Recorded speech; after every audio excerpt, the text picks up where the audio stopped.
하나님의 말씀 여호수아 1장 8절 9절 말씀입니다. 여호수아 1장 8절 9절 말씀, 여러분 성경 찾으셔서 함께 읽도록 하겠습니다. 여호수아 1장 8절 9절 말씀,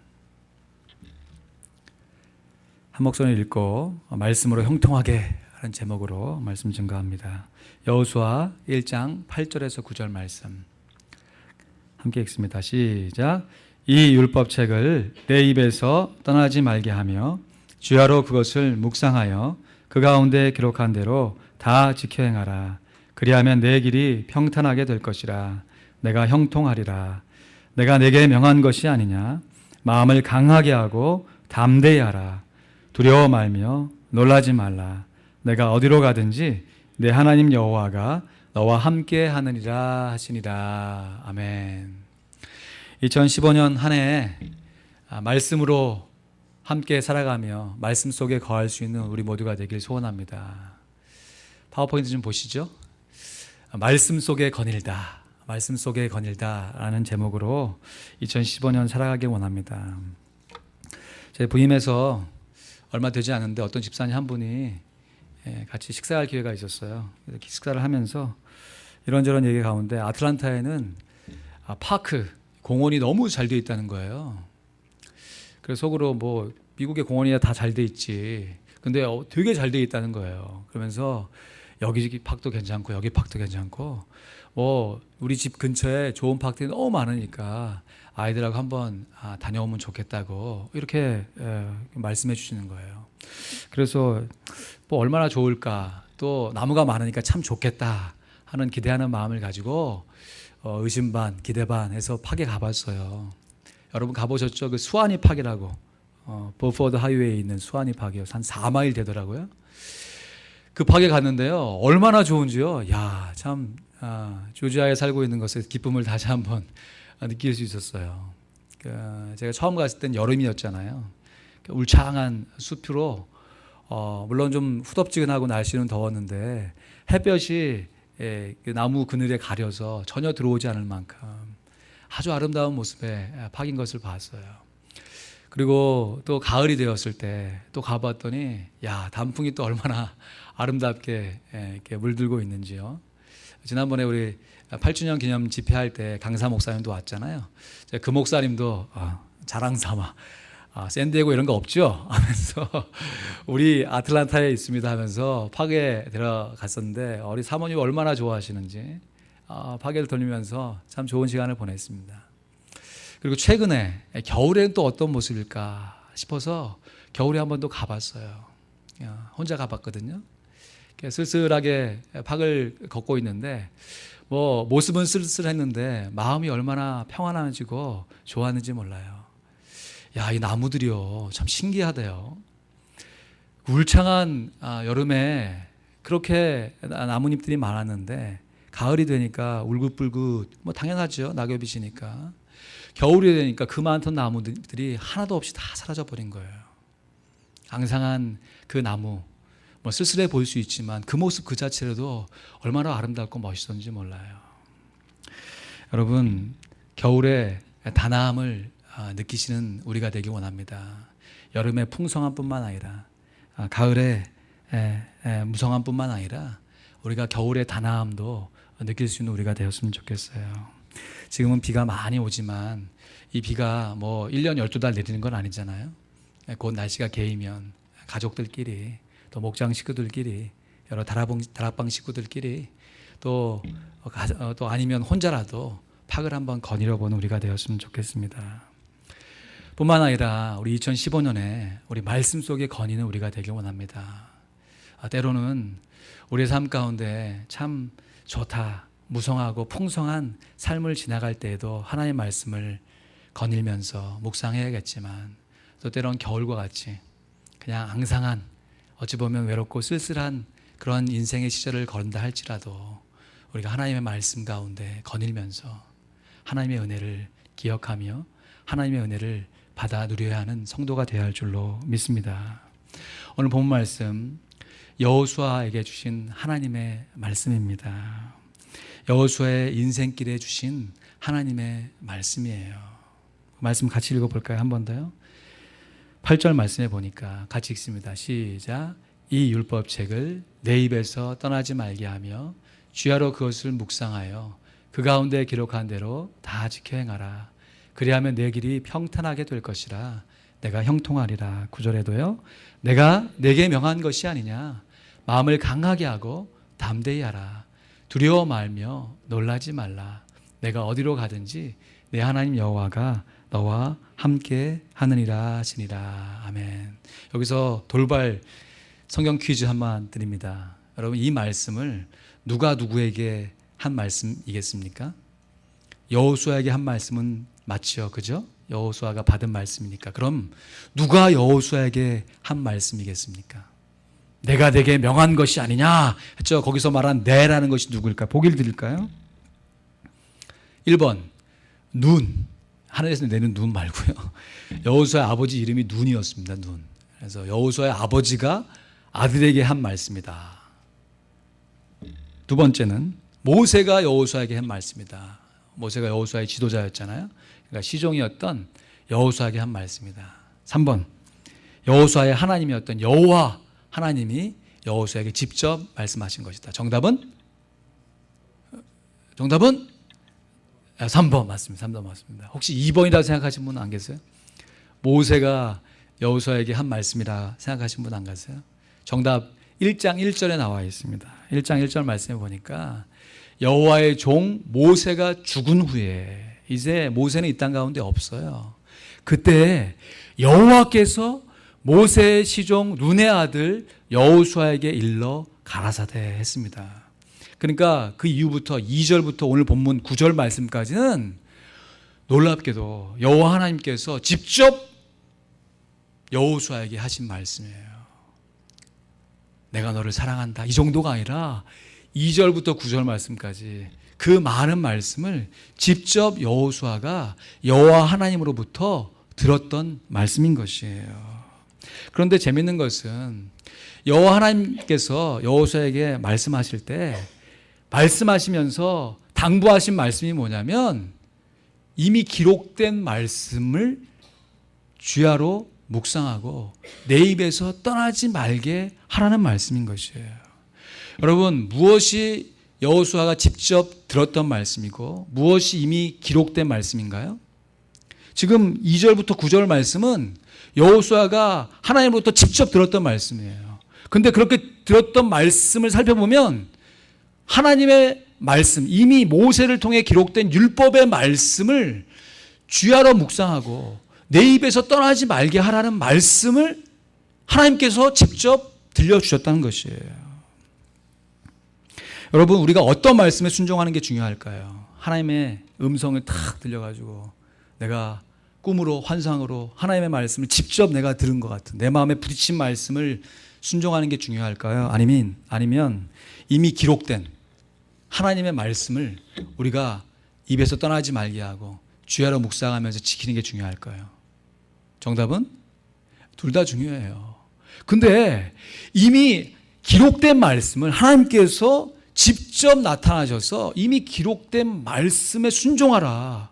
이 말씀을 지켜라. 이 말씀을 묵상해라. 이 말씀을 암송하라 말씀하시니 어떤 면에서는 우리가 하나님께 직접 들었다고 하는 내 생각에 내 마음 가운데 부딪혀온 말씀보다는 이미 기록된 하나님의 말씀에 순종하는 것이 더 중요할 수 있는 것이지요.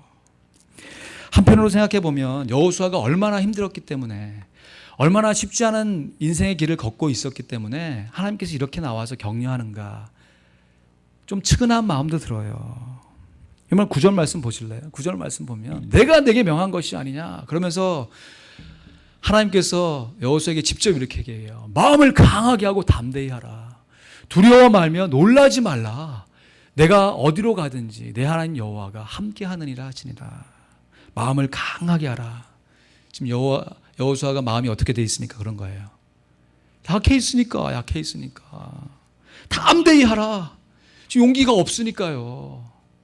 두려워 말라. 두려워하고 있으니까요. 놀라지 말라. 놀라고 있으니까요.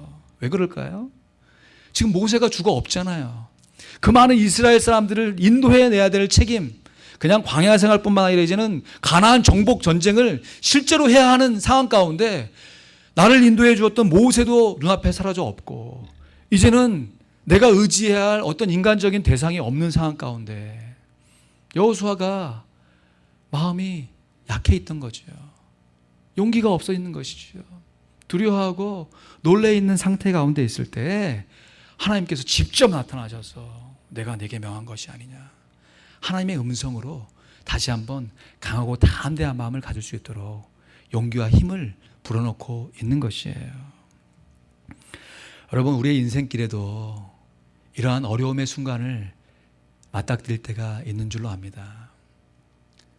어쩔 때는 참 만사형통하다, 참 좋다 하면서 우리의 인생 참 이렇게 살기를 원한다 할 때도 있지만, 또 어떨 때는 괜히 마음이 약해지고 용기가 사라지고 낙심하여서 두려워하여서 떨고 있을 때가 있어요.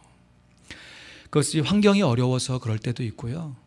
또 어떨 때는 환경은 뭐 그렇게 크게 어렵지 않은데 괜히 마음이 그냥 물같이 쏟아져서 약해질 때가 있어요. 여러분, 그럴 때 있지 않으십니까? 저만 그런가요? 그런데 그런 순간 가운데 우리가 힘과 용기를 얻을 수 있는 것이 무엇입니까? 물론 우리가 서로 권면하고 서로 어깨를 도닥이면서 우리 암송했던 것처럼 각각 자기의 일을 돌아보며 각각 다른 사람의 일을 돌아보아서 우리가 서로 돌아보고 겸손하게 살 때 서로 위로하고 함께 보듬어 줄 수 있지만, 그보다 더 근본적으로 하나님께서 우리에게 직접 말씀해 주시면, 아무개야, 내가 너를 사랑한다. 깊은 기도 가운데 주님의 음성을 듣고 주님께서 주시는 그 말씀, 약속의 말씀이 우리 가운데 부딪혀 올 때 우리가 새로운 용기와 새로운 힘이 솟아나는 줄로 믿습니다. 그런데 그렇게 주신 그 하나님의 말씀이 뭐냐면, 그 말씀 그대로 지키며 살아가라 하는 말씀이 뭐냐면, 이미 기록된 하나님의 말씀을 지키며 살아가라는 것이에요. 여러분, 하나님의 음성을 우리가 어떻게 계속해서 들을 수 있어요? 밤마다 잘 때마다 그냥 꿈을 꾸고 그냥 환상 가운데 걸어가면서 뭔가를 맨날 봐야 되나요? 어떤 영하다는 목사님 설교를 맨날 들어야 하나님의 음성 듣는 겁니까? 물론 일시적으로 도움받을 수 있습니다. 그러나 우리가 늘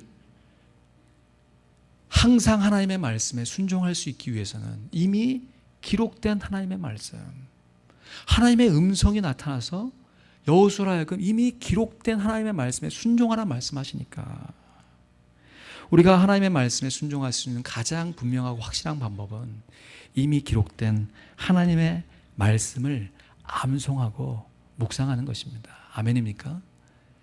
우리 8절 말씀 다시 보시죠. 같이 큰 소리로 읽습니다. 시작.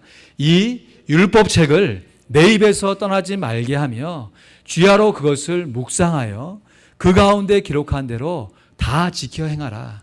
그리하면 내 길이 평탄하게 될 것이라. 내가 형통하리라. 내 입에서 떠나지 말게 하라. 암송하라는 거예요. 주야로 그것을 묵상하여, 말씀을 묵상하라는 것입니다. 암송과 묵상을 통해서 하나님의 말씀을 온전히 그 가운데 기록한 대로 다 지켜 행하라는 것이에요. 그러면 여러분, 암송이 중요해요? 묵상이 중요해요? 당연히 둘 다 중요합니다. 왜냐하면 암송과 묵상은 서로를 돕는, 유기적으로 서로를 보완하는 관계에 있기 때문에 그래요. 목사님, 저는 다 할 수 있는데 딱 하나 못하는 게 있어요. 그것이 암송하는 겁니다. 머리를 막 두드리시면서 막 저에게 들이대시는 분도 있었어요. 암송이 중요하다고 하니까. 저는 다 할 수 있는데 암송 하나 못합니다. 왜냐하면 제가 이렇거든요. 머리가 좀 그렇거든요 하면서, 제가 학창시절에도 제일 안 됐던 게 암기 과목이에요. 암기 과목. 뭐 수학, 뭐 이게 과학, 뭐 이렇게 좀 풀어서 하는 건 할 수 있는데, 이 역사 뭐 이렇게 외우는 건 옛날부터 못했습니다. 다른 거 다 해도 목사님 저 암송하는 것만 빼주세요. 이렇게 하시는 분 계세요. 근데요, 암송은 그런 사람들이 하시는 겁니다. 죄송한 표현이지만 암송은 그냥 입으로 외우는 게 아니라 돌에 새기는 거거든요. 새겨야 돼요. 새겨.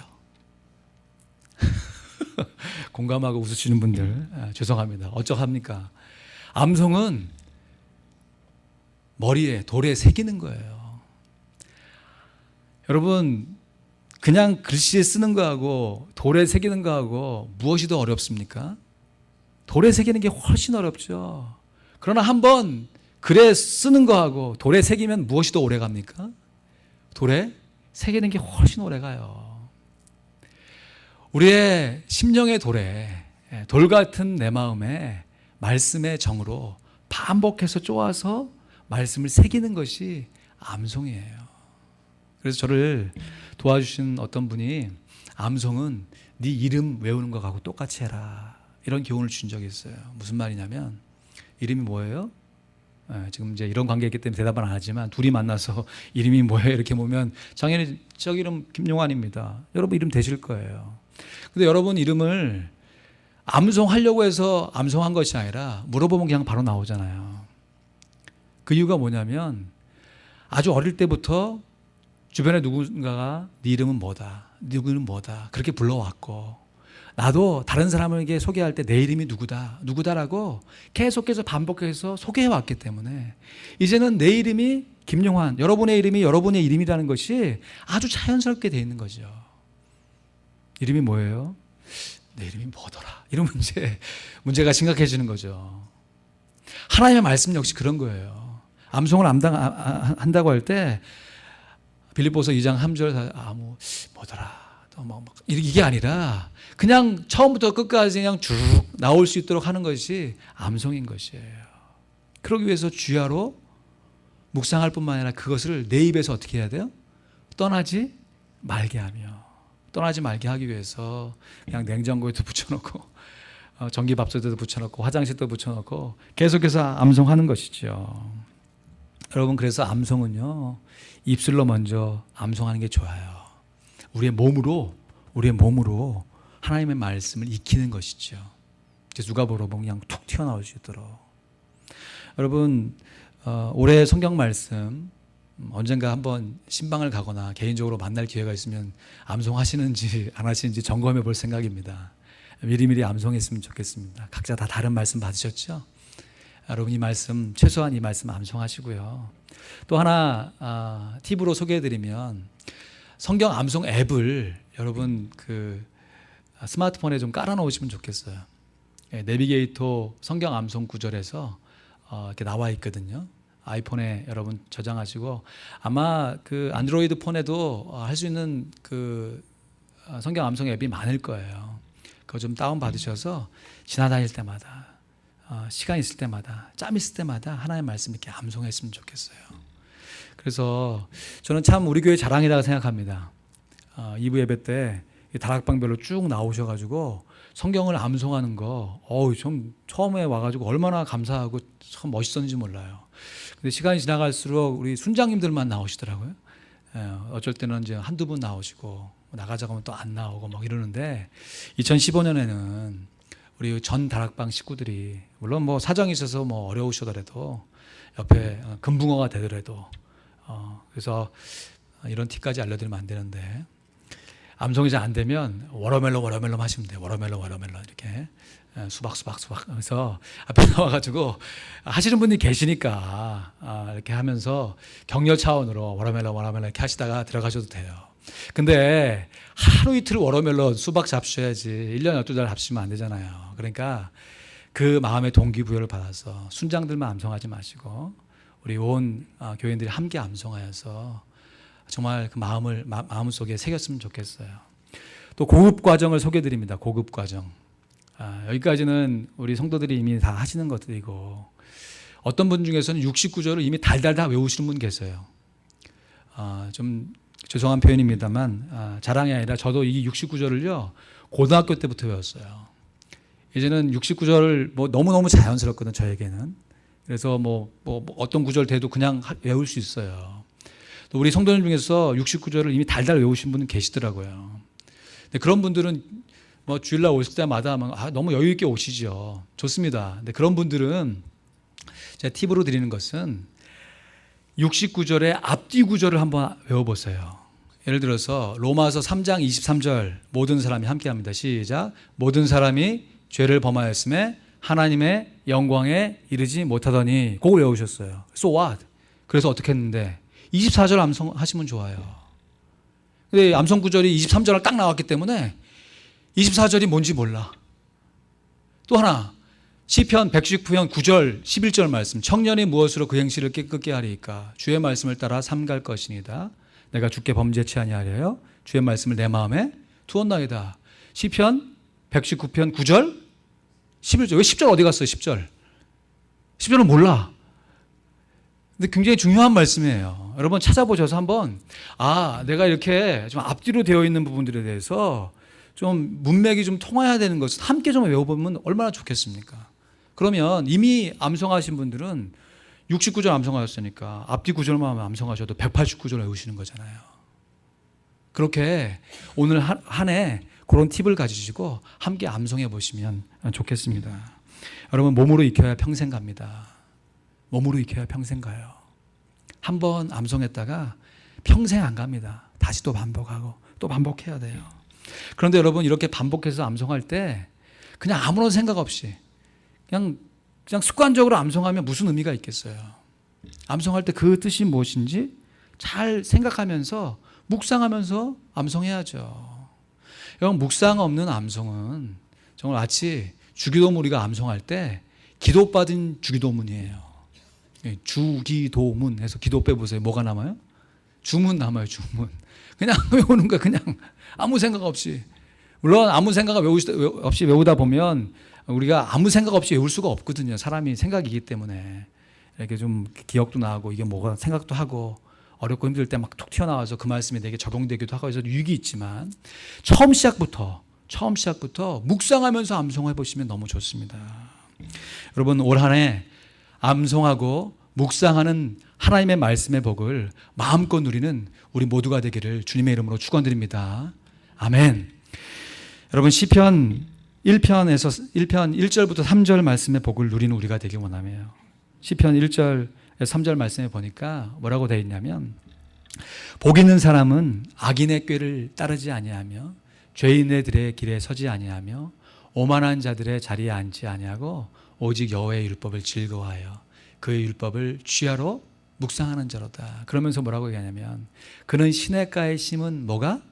나무가 철을 따라 열매를 맺으며 그 잎사이가 마르지 아니함 같으니 그가 하는 모든 일이 다 형통하리로다 했습니다. 여러분 시냇가에 심은 나무는 시절을 쫓아 과실 열매를 맺는데요. 여러분 열매를 맺는 주체가 누구예요? 나무입니다. 나무. 여러분 나무는요 우리가 볼 때는 그 자리에 그냥 서 있는 그냥 수동적으로 아무것도 안 하는 것처럼 보이지만 얼마나 주도적으로 살아가고 있는지 몰라요.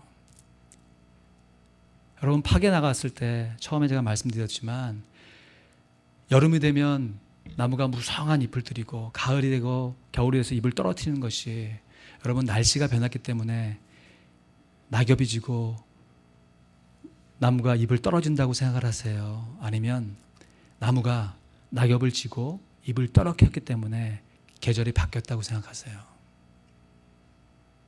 헷갈리신가요?